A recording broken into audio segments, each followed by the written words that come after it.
If there is some trauma or drama that you can't get over, then you should seek a qualified person to help you with this. If it is a medical problem, then go to doctors, have lab tests, um, keep trying all the doctors until you find the root cause. Even if you have to go alternative or whatever, just don't give up. If it's more of like a mental or emotional, there's counselors, pastors. You should keep working on that until you get it cleared. Um, I can do life coaching if that's something you're committed to. I'm not a mental health professional, although I've worked in mental health and social work and those kinds of things. But you should get to the root of the problem so that you can live in the now and then you can create a future. That if you do have a problem that is triggered by the past, you'll never be healed until you process through that.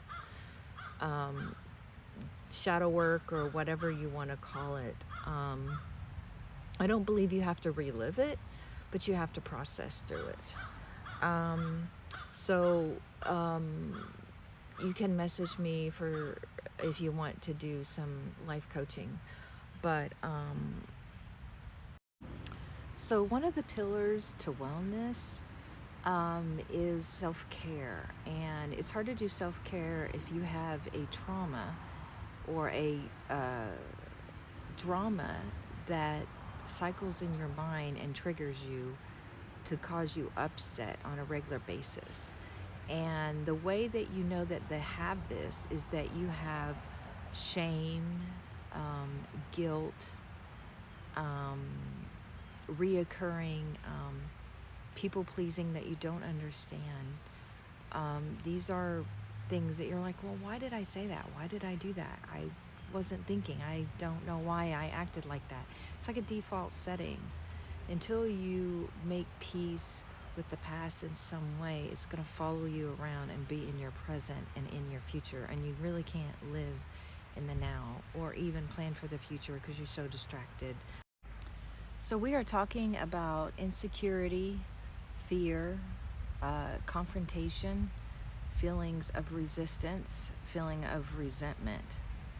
If you feel bad a lot and you have these feelings, there is something to forgive yourself for.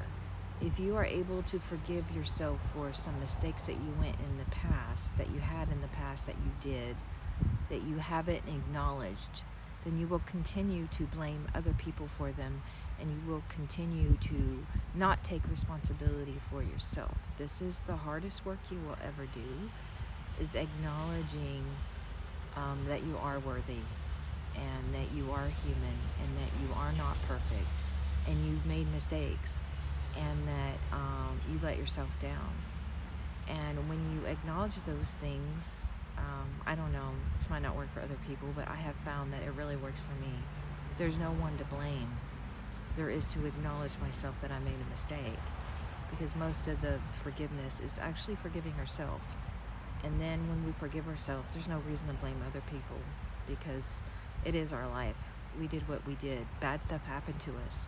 We forgave people or we didn't forgive them. They did stuff to us, but it's our journey to forgive and get past it and complete whatever there is to complete. Let go of what there is to let go and move forward. You can do this in several ways: consulting a pastor, consulting a counselor, doing journaling. You can look in the mirror, you can talk to yourself, you can get a coach of some kind, a trusted friend. You need to process these emotions, the vibrational energy.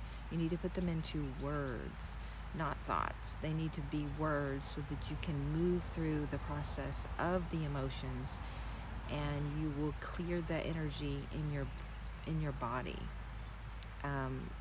There's several steps to this. I'm just going to touch on it now in case the shadow work or forgiveness is stopping you from doing the 5 or 6 pillars of health that I have.